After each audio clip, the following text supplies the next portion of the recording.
여러분 초대교회 하면 딱 떠오르시는 이미지가 어떤 이미지가 가장 먼저 떠오르시나요? 기적, 어떤 권능, 어떠한 박해에도 다시 일어날 줄 아는 용기, 그런 모습들이 우리에게 많이 또 회자되실 겁니다. 능력과 기적의 역사가 참 많이 일어났기 때문입니다. 우리가 사도행전을 열다 보면 그 현상에 오늘도 열광합니다. 그 일이 지금도 반복되기를 우리가 소망을 하죠. 그런데 6장에서 딱 보게 되면 교회 내부의 문제 속에서는 그런 기적이 전혀 동원되지 않고 있다는 게 우리의 고민입니다. 그냥 우리의 눈 한번 눈 감고 뜨면 사랑의 눈이 바꾸셔가지고 모든 미움도 풍성할 수 있으면 얼마나 좋을까요? 또 우리의 고뇌와 우리의 근심이 없이 그냥 모든 것을 풀어갈 수 있는 넉넉함이 우리 안에 자동적으로 주입되면 얼마나 좋겠습니까? 그런데 이 관계의 문제 앞에서는 대화가 필요하고 또 서로 다름 때문에 또 우리 안에 서로 갈등이 일어나고 그게 해결되지 않을 때에 고뇌가 있고 또 조율의 기다림의 시간들을 요구받게 된다는 것이 우리의 현실이며 또 성경의 이야기를 보게 됩니다. 왜 그렇게 하실까라고 할 때 여러 말들을 할 수 있겠지만 우리 입장에서는 하나님의 관심이 우리 향해 뭐냐라는 것입니다. 하나님은 우리가 능력의 사람 되기 이전에 사랑의 사람이 되기를 원하신다고 저는 믿습니다. 성경을 볼 때 하나님의 능력이 없으셔서 우리를 좀 일하지 못하시는 건 아닌 것 같고 결국 우리를 부르셨을 때에 우리를 써먹기 위해 부르신 하나님이 아니라 우리 안에 역사하사 우리 안에 회복되어야 할 하나님의 그 성품을 빚어가시는 그 일들에 더 많은 관심을 갖고 계신 하나님이심을 우리가 알게 됩니다. 그런 맥락에서 본다면 결국 하나님의 관심은 거룩이고 거룩의 또 다른 말은 예수 닮음이죠. 우리 안에 이런 예수의 닮음의 사랑의 모습 그리고 인애와 오래 참음과 용납의 모습 기다려줌의 모습을 만들어가는 과정에서 이 갈등은 필연적인 것이 아닐까 싶은 생각을 해보게 됩니다. 왜냐하면 그 갈등 속에서 우리는 우리의 사랑의 실력을 확인하게 되고 하나님 앞에 엎드리지 않으면 안 되는 영적인 현실을 직면하기 때문에 그렇습니다. 제법 넉넉한 줄 알았는데 어떤 일들 앞에서도 옹졸해지는 그런 모습을 우리가 서로 보면서 하나님의 은혜가 참 필요하구나를 생각해보게 되는 거죠. 그래서 그런 시간들은 어떻게 보면 그 자체로는 고통이고 어려움일 수 있지만 과정 중에 이러한 이 모든 일들은 우리를 훈련시켜 성숙과 성장의 자리로 이끈다는 점에서 은혜일 것입니다. 오늘 6장도 좀 그런 안목에서 볼 필요가 있겠다 싶어서 서두의 이야기를 꺼내봅니다. 이제 6장 마무리일 텐데 6장을 떠올리면 이 세 가지 문구가 오늘 이 본문의 내용들을 딱 정리하기 주요한 하도인 것 같습니다. 첫 번째는 언제든 일어날 수 있는 위기였다는 겁니다. 두 번째는 그 위기를 공동체가 함께 마음을 모아 대처해가는 지혜를 발휘했다는 것입니다. 그리고 세 번째는 그 결과가 참 아름다웠다는 것입니다. 어쩌면 갈등 그 자체는 안타깝지만 그게 있었기 때문에 도달할 수 있었던 자리가 있더라는 것입니다. 그게 있었기 때문에 깊어진 모습이 있더라는 것입니다. 그게 있었기 때문에 교회가 좀 더 온전해진 모습이 있었다는 겁니다. 그래서 여러분, 우리는 가끔 어려운 시간들을 지나면 이런 말을 합니다. 속히 지나가리라. 저는 그 멘탈도 참 중요하다고 봅니다. 버티는 데 있어서 그만한 멘탈이 없습니다. 군대 시즌을 보낼 때 아주 중요한 멘탈이 붙드는 거였거든요. 곧 지나간다. 국방부 시계는 거꾸로 돌려도 돌아간다. 그런데 여러분, 신앙적으로 볼 때 우리 한 걸음 더 내리면 좋겠습니다. 고난이 일한다. 나를 지금 짓눌러 있는 그 무게가 나를 자라게 한다. 이런 관점에서 사도행전 6장은 이제 이 교회가 더 많은 사람들을 품기 위해 지나갈 필연적인 자리였습니다. 여러분 이제 보십시오. 예루살렘에서 시작된 복음이 성령의 인도하심 속에 사마리아로 또 헬라 사람들에게로 이렇게 퍼져나갈 때 오늘 이 시간들은 정말 필요했던 겁니다. 예를 들어서 이렇게 생각해 보죠. 우리 교회 안에 이주민들이 왔어요. 외국인들이 왔어요. 근데 우리 공동체 한 구성이 되어서 살아가는데 참 좋은데 문화에 의해서 뭔가 차이가 있어서 이해가 안 된다든지 서로 속상하게 하는 일들이 생겨요. 근데 여기서 이걸 풀어갔을 때 나중에 그 땅에 갔을 때 그 사람들 만날 때 어떨까요? 좀 더 잘한 모습으로 그들을 이해하고 헤아려주고 거기에 적합한 복음으로 찾아갈 수 있겠죠. 바로 그런 현장이 오늘 사도행전 6장이라 할 수 있을 것입니다. 사실 이 문제의 시작은 구제라는 아주 아름다운 사역의 현장이었습니다. 여러분 구제가 얼마나 귀합니까? 사랑을 나누는 자리고 또 없는 자의 필요를 채우는 자리이기 때문에 참 따뜻한 현장입니다. 그런데 그게 갈등의 이유가 될 줄은 어떻게 알았겠어요? 여러분 예배가 분쟁의 이유가 될지 어떻게 알겠어요? 지금 제가 미국에 있는 어떤 교회 이름은 생각 못 하는데, 이제 문화적인 것 때문에 차이가 있는 거예요. 좀 연세 있는 분들은 드럼이 웬 말이냐, 이 사탄의 악기가 웬 말이냐. 또 젊은 분들은 드럼 뭐가 문제냐. 그래가지고 드럼 있는 교회와 드럼 없는 교회를 나눠줘버려요. 여러분, 지금 우리가 웃잖아요. 이런 유사한 일들 때문에 우리가 마주할 수 있는 일이 생긴다는 것입니다. 선한 일이 원망의 기가 돼요. 어떻게 선한 그 일 자체가 원망이 될 수 있을까요? 원망이란 게 무슨 거였습니까? 하나님에 대한 불만이었고 신앙의 위기였죠. 여기 쉽게 말하면 이런 겁니다. 교회 일 하다가 교회를 떠나요. 교회 일 때문에 교회를 멀리 해요. 사실 따져보면 헬라파 유대인들은 매일 구제에서 빠진 것 자체가 히브리파 유대인들의 의도되었던 그런 고의적인 내용들이 아니라 실수였다는 것을 우리가 확인했습니다. 그러니까 안 본 게 아니라 못 본 거죠. 그래서 하도 사람들이 많다 보니까 놓쳤던 부분이 있었을 겁니다. 이걸 초기에 잘 다루었으면 오늘 이렇게까지 갈등이 되지 않았을 텐데 그렇지 못했던 거죠. 그 상황을 바라보는 헬라파 유대인들도 피해자 입장에서 또 히브리파 사람들에 비하면 작은 그룹의 입장에서 아무래도 어떤 의미일까요? 우리가 작다고 무시하는구나. 우리가 작다고 외면하는구나. 그런 기본적인 뉘앙스를 갖고 있었기 때문에 해석되어지기를 그 서운한 감정과 함께 그들이 자꾸 습관적으로 구제해서 자신들의 지파의 출신의 헬라파 출신의 유대인들을 배제하는 것을 불편하게 여겼던 거죠. 그 불편함이 자라면서 상처가 되고 갈등이 됐던 겁니다. 여러분, 이런 일들은 지상의 교회에서 언제든 일어날 수 있다라는 겁니다. 교회가 세워지고 자라가고 그 가운데 하나님의 사랑이 만들어져 가는 과정 속에 지난한 과정을 지나게 되어 있습니다. 사랑은 연습해야 되고 순종은 연습하면서 우리의 것이 되어가는 것이죠. 그러나 여러분, 이 위기에 오늘 성경의 본문은 지혜로운 대처를 하면 그것이 유익이 될 거라고 말씀하고 있는 겁니다.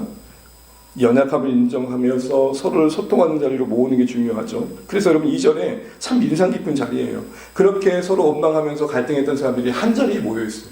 이건 마치 남북이 한 자리에 모여 있는 것 같은 분위기인 거죠. 안 오면 무슨 큰 문제 있나요? 우리 안 가. 기분 나빠서 안 갈 거야.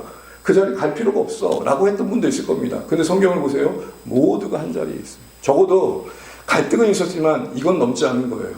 우리를 부르신 하나님이시다.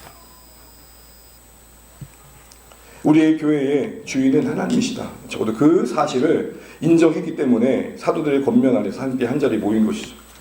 그리고 성숙한 리더십을 발휘하는 사도들의 겸손한 모습에서도 문제의 실타래는 풀려갑니다. 두 그룹을 불러놓고는 자잘못을 따진 게 아니라 어떻게 했습니까? 우리가 잘 돌아보니까 우리가 좀 더 잘못한 게 많다. 그러면서 자신들의 책임을 성찰하고 이야기하는 것으로 문제는 풀어갑니다. 그리고 우리가 지난 시간에 살펴봤던 것처럼 어떻게 보면 근본적인 이야기를 다루게 되죠. 그 이야기는 뭐였습니까? 말씀을 소유한 결과로 우리가 말씀을 제쳐놓고 접대고 그 섬기는 사역에 집중하다가 본연의 임무를 다하지 못함으로 우리 스스로도 하나님과 좀 멀어지게 되었고, 그리고 그 결과로 우리 공동체가 은혜로부터 좀 멀어지게 된 것 같다.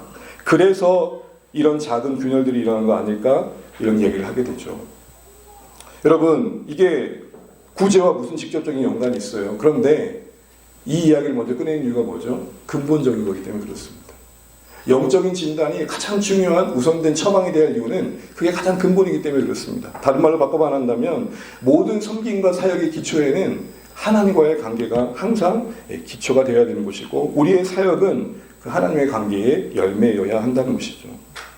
오늘 살펴본 내용이지만 교회는 이 위기 앞에서 실제적인 대안도 내놓게 됩니다. 영적인 처방만 한 게 아니에요. 야, 말씀 보고 기도하면 다 해결돼. 그렇게 얘기한 게 아니라는 겁니다. 오늘 우리가 구체적으로 뒤에 놔두겠지만 이제 7명을 세웁니다. 여러분, 여기서 우리 한 가지 다시 한번 점검해 보면 좋겠어요. 여러분, 영적이다라고 할 때 여러분 그게 어떻게 와닿으세요? 참 저 사람은 영적이야. 야, 이 공동체는 영적이야. 그러면 여러분 그게 어떻게 해석되세요? 신령하게 항상 손을 들고 찬양을 하고 기도를 해도 항상 거룩한 목소리로 하고, 여러분 그게 영적인 걸까요? 물론 아니라고 말할 수는 없겠죠. 여러분들이 오늘 본문을 보게 되면 사도들이, 지도자들이 가장 중요한 영적 이야기만을 끝낸 게 아니라 실제적인 해결 문제도 다루거든요. 실제와 일상, 영적인 게 같이 가는 게 영적인 겁니다. 무슨 말이냐? 오늘 함께 이야기하는 이 본문의 이 내용들을 함께 보면 영적이라는 것은 기도와 행동과 기도가 함께 가는 겁니다. 사도들은 가능한 기도하는 것으로 문제가 해결되기 바라지 않았어요. 하나님, 이 유대파와 헬라파와 히브리파가 갈등이 있는데 해결되게 해주세요라고 기도만 한 게 아니라 이 근본적인 문제의 영적인 것도 다루지만 이거 실제적으로 풀어갈 수 있는 영역의 업무를 분담하는 일들도 해가고 있는 것을 우리가 이제 보게 됩니다. 여러분, 느헤미야가 성벽을 쌓을 때 이런 말을 합니다. 4장 9절에 우리는 우리 하나님을 의지하고 파수꾼을 두어 밤낮으로 방비하는데, 여러분 이거 뭔가 모순된 것 같지 않아요? 하나님을 의지하는데 뭐하러 지켜요? 하나님이 우리를 지켜주시는데 뭐하러 안전벨트를 매요? 하나님이 우리를 지켜주시는데 그냥 떨어지지 그냥 뭐 그렇게 두려워하세요? 여러분, 번지점프 내릴 때 용기가 우리가 지켜줄까요? 믿음이 우리를 지켜줄까요? 뭐가 우리를 지켜줄까요? 줄이 우리를 지켜주는 거 아닙니까? 아무리 용기 있어도 떨어져 보세요. 어떻게 돼요? 줄이 없으면 가는 거죠. 하나님 나라로. 그런데 아무리 두려워도 줄이 있으면 사는 거죠. 실제적인 방비가 필요한 거죠. 무슨 말입니까? 오늘 우리가 영적이라고 할 때는 예를 들어서 학생들이 있다고 생각해 보죠. 저희가 신학교 때 그런 분들이 계셨어요. 여러분 이제 혹시 용인에 있는 저희 총시대 한번 가보신 분 계신지 모르겠지만 기숙사에서 나오다 보면 왼쪽으로 소래교회가 이렇게 있습니다. 소래교회 기도하는 데가 있고 오른쪽으로 도서관이 있습니다. 항상 시험 기간이 되면 왼쪽으로 가신 분들과 오른쪽으로 가신 분들이 계십니다. 저는 어디로 갔을까요?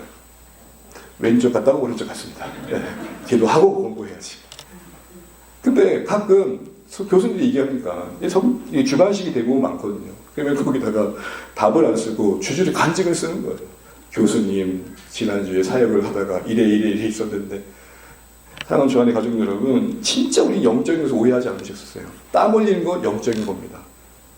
땀 흘리는 건 영적인 겁니다. 기도하면서 우리의 수고를 드리는 건 영적인 겁니다. 이런 얘기를 하고 한번 넘어가 보죠. 여러분, 기도만 하다가 100점 맞은 학생과 열심히 노력하고 기도했지만 80점 맞는 학생과 누가 더 영적인 겁니까?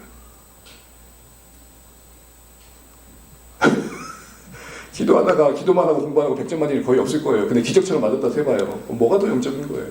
우리는 이게 정말 헷갈릴 때가 있고 현혹될 때가 있어요. 여러분, 거저 얻는 거 영적인 거 아닙니다.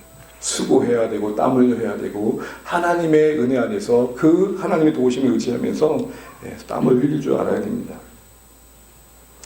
마지막으로 이 이야기의 세 번째 타이틀은 성장의 계기가 되었다는 겁니다. 사도들은 조금 더 자신의 본 직무에 집중할 수 있었고 성도들은 좀 더 적극적으로 교회에 참여할 수 있었습니다. 그 모든 과정 속에 교회를 흔들려는 악한 자의 계계는 유명무실하게 되었습니다. 이 건을 가지고 깨지게 하려고 했는데 그 깨지게 하려는 계계를 깨트려 버리죠. 교회는 이제 더 많은 제자들이 늘어나게 되었습니다. 그러면서 이렇게 언급하죠. 더욱 말씀이 흥황하게 돼요. 여러분, 말씀을 통한 제자가 늘어났다고 합니다. 교인이 늘어난 게 아니라 제자가 늘어난 거죠. 그러면서 그 시작이 말씀의 흥황함이에요. 말씀의 흥황함. 여러분, 말씀의 흥황함 여러 가지로 말할 수 있지만 세 가지로 개념을 딱 이번에 정리하면 좋겠습니다. 화면 보시고요. 말씀의 영향력이 커진 거예요. 말씀을 모르는 게 아니에요. 지식이 없는 게 아니에요. 그게 내 손과 발과 가슴을 다스리기 시작하는 거예요. 그게 두렵게 와닿기도 하고 염려가 되기도 하는 거예요. 근심이 되기도 하는 거예요. 말씀을 많이 배우는 게 말씀의 흥황함이 아닙니다. 설교를 오래 듣는 게 말씀의 흥황함이 아닙니다. 그 한마디의 말씀이라도 나를 주장하게 되고 다스리게 되는 겁니다. 두 번째로는 그 말씀에 대한 내가 달라지는 겁니다. 그리고 그 아웃풋의 열매로서 말씀을 나누며 때로는 전하는 자리, 선포하는 자리에 우리를 드리게 되는 겁니다. 내 가슴을 뛰게 하는 말씀이 있는데 어떻게 안 나눌 수 있겠어요? 자, 말씀이 흥황해진 거 세 가지 뭐라고요? 영향력이 커진다. 두 번째요, 태도가 달라진다. 세 번째요, 선포의 자리. 요 세 가지 그림이 말씀이 흥황해 주십시오. 기도할 때 여러분이 구체적으로 떠올리는 장면이 좀 있겠습니다. 하나님, 내 인생에, 우리 공동체에, 우리 가족에 정말 말씀이 흥황하게 해주십시오.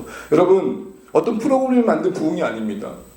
전도 프로그램이 만든 부흥이 아니에요. 어떤 인위적인 방법이 만든 프로그램의 결과가 아닙니다. 정말 말씀이 흥황하여서 한 심령을 흔드시는 하나님의 역사 속에 연들어진 열매거든요. 이런 일들이 일어날 수 있도록 우리가 거룩한 꿈을 꾸고 기도해 가면 좋겠습니다. 이제 여러분, 이런 정리된 내용 속에 오늘 한 조각인 실제적인 대안이 담고 있는 갈등 극복의 그 원리를 한번 생각해 보려고 합니다.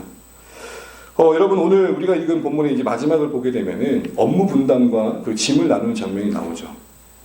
실제적인 대안은 뭐였습니까? 일꾼을 세운 거였습니다. 그러니까 사도들이 오롯이 하기에는 너무 버거워졌어요. 그래서 본분의 일도 못하고 섬김도 제대로 안 되는, 양쪽 다 안 되는 거죠. 그래서 이 일을 전문적으로 감당할 수 있는 사람을 세우는데 어떻게 부탁합니까? 우리 3절 한번 읽어보겠습니다. 시작. 형제들아 너희 가운데서 성령과 지혜가 충만하여 칭찬받는 사람 그들에게 맡기고. 아멘. 사람을 택하는데 사도들은 직접적으로 선발하지 않고 그들이 뭔가 선정하지 않고 자격 제시는 하더라도 직접적인 선출은 온 교인들이 하게 되어 있죠. 여러분 지금보다는 당시에는 사도들의 권한이 막강했습니다. 예수님을 직접 모셨던 제자들이라는 측면에서 권위가 대단했단 말입니다. 사실은 그들 스스로가 다 7지사를 정해서 제시했어도 교회가 기꺼이 받았을 겁니다. 그런데 사도들은 한 발자국 물러납니다. 그렇다고 방관한 게 아닙니다. 방향은 제시하되 교회가 그 자리에 함께 결정할 수 있도록 합니다. 여러분 이게 주 안의 교회에서 많아지면 좋겠습니다.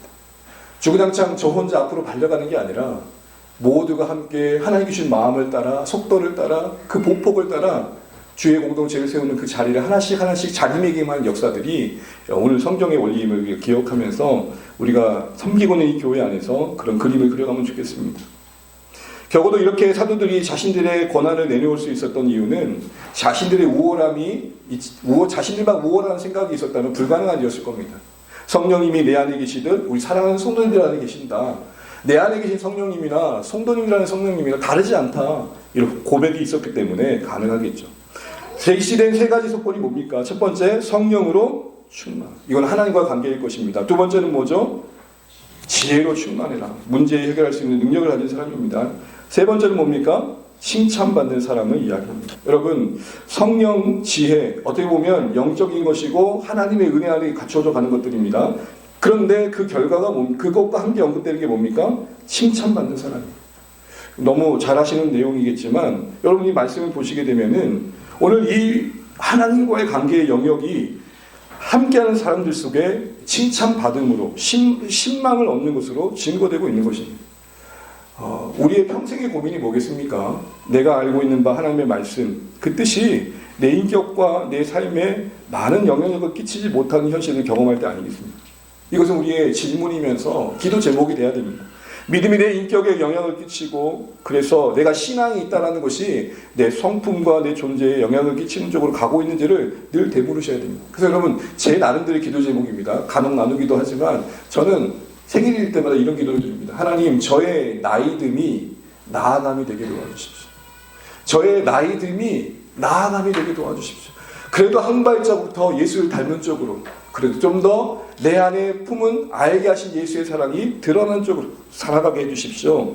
이렇게 기도하게 됩니다. 오늘 이 세워진 사람들은 특별한 조건과 어떤 외적인 자격을 갖고 있는 사람들이 아닙니다. 누구에게나 하나님이 함께 하신다면 성령님이 그와 함께 하신다면 갖출 수 있는 조건인 것이죠. 그런 의미에서 선출을 위해 조건을 조작해서 특정 집단에게 편협한 기준을 가지고 들이댄 게 아닙니다. 하나님의 영에 계신 모든 성도들이 함께 할 수 있는 자리였다는 것이죠. 이렇게 하면서 하나님께서 세우신 7명의 사람들이 세워지게 되는데 여러분 여기서 참 중요한 원리가 하나 있다는 겁니다. 그러니까 왜 사도들은 7명의 일꾼을 세울 수 있었을까? 거기에 중요한 신학적인 배경이 뭐냐면 여러분 이걸 한번 따라해 주겠습니다. 모든 성도들이 사역자이다. 시작. 모든 성도들이 사역자이다. 여러분 종교개혁이 일어나면서 회복된 것 중에 하나는 사제 중심의 조직화된 교회 문화가 허물어진 것입니다. 모든 예수 믿는 성도들이 하나님 나라의 일꾼이다. 그리고 또한 교회만이 아니라 교회 밖에서 우리가 땀 흘리며 살아가는 일상의 평범한 자리가 하나님의 일하시는 현장이라는 가치를 회복한 것입니다. 전인격적인 신앙이 물꼬를 트기 시작한 게 종교개혁 때 일어난 것입니다. 여러분 오늘 본문에서도 이렇게 볼 수 있는 중에 하나는 뭐냐면 1절에 내일의 구제가 있습니다. 그렇죠? 또 1절에 접대가 있습니다. 그리고 4절에 보게 되면 말씀, 사역, 기도하는 일이 있습니다. 여기서 구제, 접대, 사역, 일이 한글로는 다양하게 표현됐지만 원문 헬라어로는 다 디아코니아입니다. 한 단어를 여러 모양으로 해석을 합니다. 그리고 디아코니아는 봉사, 사역입니다. 그럼 여러분 이렇게 얘기하는 거예요. 사도들이 기도하고 말씀에 집중하는 것만 사역이 아니라 성도들이 그 일을 맡겨서 접대하고 구제하는 일에 들어주는 것도 동일하게 말씀과 기도만큼이나 중요한 사역이다라고 둘 다른 사역이라고 얘기하는 거예요. 그러면 그 일을 맡겨진 신자들도 사역자가 되는 것이죠. 사도들은 둘 중 어느 하나를 택하라는 그런 개념의 차원이 아니고 지금 말씀과 기도의 사역만이 아니라 구제하고 접대하고 하는 이런 모든 수고조차도 하나님 나라의 사역이고 주의 공동체를 살리는 사역이라고 말해주고 있는 것입니다. 다시 말해서 사도들은 지금 단지 자기들의 일을 더는 차원에서 성도들에게 일을 맡긴 게 아니라 분명한 신학적 근거 위에 그들을 부른 것입니다. 그게 뭐라고요? 성도들은 하나님 나라에 사역하는, 하나님 나라에 참여하는 사역자여야 된다라는 것입니다. 그러니까 내가 너무 힘드니까 너도 좀 도와줘, 그런 단순한 모습이 아니라 모든 성도들이 하나님 나라의 사역자로서의 그런 어떤 정체성을 가지고 참여해야 된다, 그 얘기를 하고 있는 것입니다. 그래서 디아코니아라는 단어로 그 각자의 일들을 묶어내고 있는 것입니다. 사랑하는 주안의 가족 여러분, 사역자가 뭡니까? 쉽게 말하면 하나님의 일을 하는 사람입니다. 하나님의 뜻 안에서 하나님의 때에 하나님의 방법을 구하면서 그 하나님의 일을 감당하는 사람입니다. 그냥 일하는 사람이 사역자가 아니라, 그냥 교회 안에서 일하는 사람이 사역자가 아니라 하나님의 일을 하는 사람이 사역자입니다. 예를 들어서요, 목회자는 교회 안에서 주로 사역을 하죠. 그렇죠? 그러면 목회자가 하는 일들은 다 사역입니까? 우리 이 개념에 비하면 하나님의 일을 하는 게 사역이잖아요. 목회자가 목회하면서 자신의 명성을 구할 수도 있고, 말은 명분은 하나님의 나라 일이라고 하지만 자기의 이익을 구할 수도 있습니다. 그런 사적 감정과 사심이 사역 안에 들어가게 됩니다. 그건 사역입니까? 라고 부를 때 우리는 분별이 필요하다는 것이죠. 사랑하는 주안의 가족 여러분, 어쨌든 교육자만, 교회 안에서 주로 전문 사역자만 사역자가 아니라는 거 알고 계시겠지만 더 분명히 가슴에 새기시면 좋겠습니다. 이 정체성이 우리 안에 또 확 들어올 때 삶의 방향과 가치가 달라질 수 있기 때문입니다. 모든 성도들이 교회 안에서만 아니라 가정에서, 일상에서, 또 주일만이 아니라 주중의 시간을 많이 보내는 그곳에서 하나님의 일을 하는 삶으로 살아내야 됩니다. 하나님 일을 한다 그러니까 전도하고 맨날 기도하고 말씀 보는 것만 생각할 수 있는데 그거 기본적인 거죠. 뭡니까? 하나님의 사람으로서 살아내어 주시는 겁니다. 나를 다스리는 분이 하나님이시다. 내가 섬기는 분이 하나님이시다. 내 인생의 궁극적인 기준과 근거는 하나님의 말씀이다. 이게 여러분의 인생 속에, 직업의 현장 속에, 관계 속에서, 선택 속에서, 표정 속에서 드러나는 거, 그게 하나님 나라 일입니다. 그렇게 본다면 설거지도 하나님의 일입니다. 설거지도 하나님 일하기로 동의가 안 되시는 이유는 뭡니까? 청소도, 공간을 꾸미는 일들도, 찬양하는 일들도, 교사로 섬기는 일들도, 이웃과 만나면 그들의 마음을 들어주는 일들도, 어떤 모임에 함께하는 일들도 모두가 다 사역이 됩니다. 왜요? 하나님의 사람으로서 우리가 그 일 현장에 있기 때문입니다. 그곳에서 이루어질 하나님의 뜻을 바라보면서 참여하고 있기 때문입니다. 그런 의미에서 우리는 모두 서로 사역자로서 존중할 필요가 있습니다. 저는 목사로서 주로 교회 안에서 사역자이고, 여러분 모두가 성도로서 함께 보내시는 삶의 자리에서 사역자라는 사실들을 잊지 않아야 됩니다. 그런데 이 말이 깊이 와닿기 위해서 하나 더 점검해야 될 것이 있습니다. 그게 뭐냐? 그리스도의 몸이라는 관점입니다. 그리스도의 몸으로서 우리가 존재한다는 이 신앙적 정체성이 교리적으로, 실천적으로, 경험적으로 우리에게 분명히 새겨져야 할 필요가 있는 것입니다. 그리스도의 몸이란 게 뭡니까? 우리의 머리는 그리스도시다는 거죠. 교회인 우리는 홀로 부름받은 게 아니라 먼저 부름받은 성도들과 함께 한 지체로 존재한다는 것입니다. 그런 것을 근거해 우리는 사역자가 되는 것입니다. 누군가가 손이라면 누군가는 발이 되어주듯, 누군가는 코라면 누군가는 입이 되어주듯이 각 몸의 지체로서의 부여된 역할을 감당해내는 게 자신과 모든 몸을 살리는 수고이듯이, 우리가 그리스도의 몸으로서 존재한다는 사실 안에서 부름받은 이 사실에 근거해 하나님의 사역이라는 게 가능해지는 것입니다. 우리가 하나님의 사역자로서 살아내기 위해서, 그런 의미에서 내가 예수의 몸의 지체로 존재한다는 사실들을 바르게 알아야 됩니다. 그럴 때 하나님이 그리스도의 몸을 통해 이루어가실 그 나라의 부르심에 책임 있게 반응하는 것입니다. 그리고 우리의 그 어떤 하나님의 일이라고 하는 목적과 방향이 내 이익과 욕망이 아니라 교회를 세우는 쪽으로 가게 되어 있다는 것입니다. 오늘 본문을 보면 이 갈등이 어떻게 극복되는가 봤더니 여러분 가서 보세요. 단순히 7사람을 세웠기 때문에 극복된 게 아니에요. 오늘 이게 포인트예요. 우리는 종종 그냥 7 일꾼을 세워서 극복됐다고 보지만요. 한 거풀 더 들어가 보면 그게 이유가 되지 않아요. 5절 말씀 한번 읽어보겠습니다. 5절입니다. 시작. 온 무리가 이 말을 기뻐하여 믿음과 성령이 충만한 사람 스테반과 또 빌립과 브로그로와 니가노르와 디몬과 바메나와 유대교에 입교했던 안디옥 사람 니골라를 택하여. 여러분 7명의 이름이 소개되고 있는데 우리는 그냥 지나칠 수 있는 이름인데요. 당시 사도행전의 1차 독자들에게는 헐하는 이름. 헐하는 이름. 왜 그럴까요? 지금 이 모든 이름들은 다 헬라식 이름이기 때문에 그래요. 헬라식 이름. 여러분 지금 투표를 누가 했냐면 헬라파 사람들만 한 게 아니라 오늘 본문을 보게 되면 온 이스라엘 교회 이스라엘 공동체가 다 하는 거예요. 그러면 그 투표권 안에 누구도 있는 거예요? 누구도 있는 거예요? 히브리파 사람도 있는 거예요. 여러분 이게 좀 민감할 수 있는데 쉽게 이해드릴게요. 민주당과 국민의힘이 있어요. 예? 있어요. 다른 거 오해하지 마세요. 그냥 예를 드는 거예요. 그런데 지금 민주당 이쪽에 후보들이 지금 일꾼들이 엄청 많아요. 일꾼들이 많아요. 근데 국민의힘이 지금 그래서 지금 서운한 일이 생긴 거예요. 왜 우리를 구제해서 빼냐. 그래서 이걸 해결하기 위해서 이걸 할 일상이 생긴 거예요. 그러면 이 정도 구조면은 누가 더 세워줄까? 누가 유력하게 나올까요? 당연히 민주당이 나와야죠. 근데 어떻게 나왔다고요? 국민의힘에서 7명이 됐다는 거예요. 와닿으세요, 여러분? 아직도 와닿으시지 않으면 정의당을 들어놔야 될까요? 이거는 기가 막힌 일이 일어나고 만 거예요. 아니 그냥 히브리파 출신의 뭐 한 3명, 뭐 헬라파 출신 4명 하면 좋겠는데 지금 히브리파 사람들 누구 다 뽑아서 몰빵을 해줬다고요? 여러분 궁금하지 않으세요? 그들은 왜 히브리파를 뛰어넘어 헬라파에게 모든 권한을 줄 수 있었을까? 그러니까 단순히 7명을 세워서 극복된 게 아니에요. 그 이면에 뭐가 있어요? 한 몸됨에 대한 깊은 깨달음이 있어요. 좀 더 들어가 볼까요? 히브리파 사람들이 압도적으로 많았다고 말씀드렸어요. 그럼 유력한 후보들은 히브리파 사람들이에요. 안 그래도 지금 그 구제 사역을 하고 있는데 더 많은 사람들이 세워질 경우수가 생긴 거예요. 그런데 결과를 딱 까놓고 봤더니 누가 나왔어요? 헬라파 사람들로만 7명이 다 세워지고 만 거예요. 여러분 이쪽 되면 인터뷰를 하고 싶은 거예요. 히브리파 사람들에게. 당신들은 왜 도대체 히브리파의 그 모든 권한을 내려놓고 헬라파 사람들에게 그 구제 사역을 다 맡긴 겁니까? 그들을 지도로 세울 겁니까? 이 공식적인 지도자를 세우는 자리에 왜 당신들은 헬라파 사람들을 지지해 준 겁니까? 이런 궁금함이 생기는 것이죠.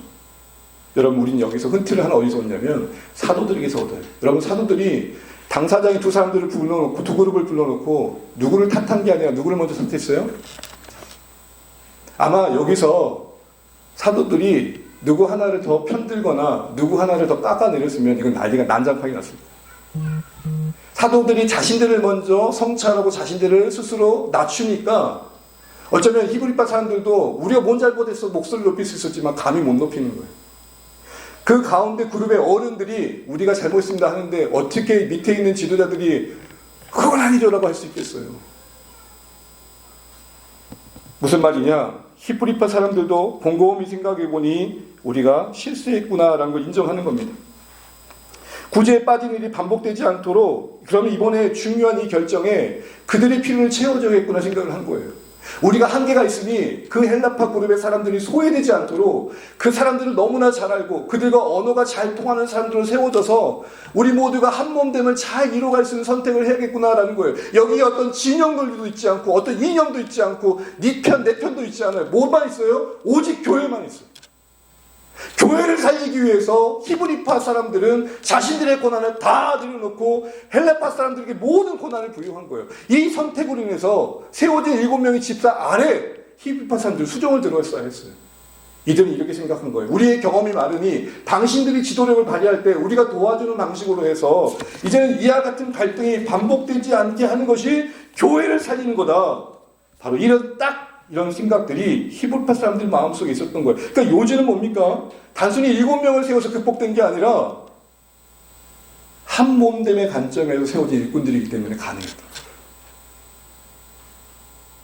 제가 교회 생활하다 보니까요. 이거는 그냥 편하게 들으세요. 사역자들도 이렇게 보면 라인을 잘 타야 돼요. 신방 옆에 있는 사역자가 어떻게 이제 알게 된 사연인지 뭐지? 재정을 맡고 있는 장로님을 너무 잘 알았어요. 근데 그게 뭐 별거 있어요. 그냥 그럴 수 있죠. 근데 희한하게 이쪽으로 재정이 많이 가는 거예요. 갑자기 긴급재정도 또 들어가기도 하고, 봤더니 뭔가, 봤더니 이게 라인이 통하는 거예요. 여러분, 이게 교회입니까? 히브리파 사람들이 뭘 내려오는 거죠? 인간성을 내려오는 거예요. 그리고 교회를 본 거예요. 우리가 만약 또 지도자로 세워지게 되면, 일꾼의 안에 들어가게 되면 헬라파의 반복된 이 문제는 해결될 수 없다. 그래서 몰빵으로 7명 모두가 헬라 사람 출신이 되고, 그래서 안 그래도 소수인 헬라파 그룹의 필요를 채우게 됩니다. 뭐 때문에요? 그리스도의 몸을 세우는 관점. 사랑하는 주 안에 가는 여러분, 그리스도의 몸으로서 지체된 서로를 돌아보며 살피는 관점이 기반되어져서 또 소홀히 여기는 일들이 반복되지 않기 위해 교회를 돌보는 마음으로 일꾼이 세웠기에 가능했던 성숙이었어요. 단순히 사람을 세우면 교회 문제는 다 해결될까요? 교회가 일꾼만 세워지면 교회 문제는 다 극복될까요? 아니요. 세워진 이들이 교회를 어떻게 바라보느냐에 의해서 달라지신 겁니다. 그리스도의 몸을 바라볼 줄 알고 하나님 나라를 볼 줄 알고 더 큰 맥락 안에서 자신들의 존재를 알 줄 아는 사람이 되어야 된다는 거예요.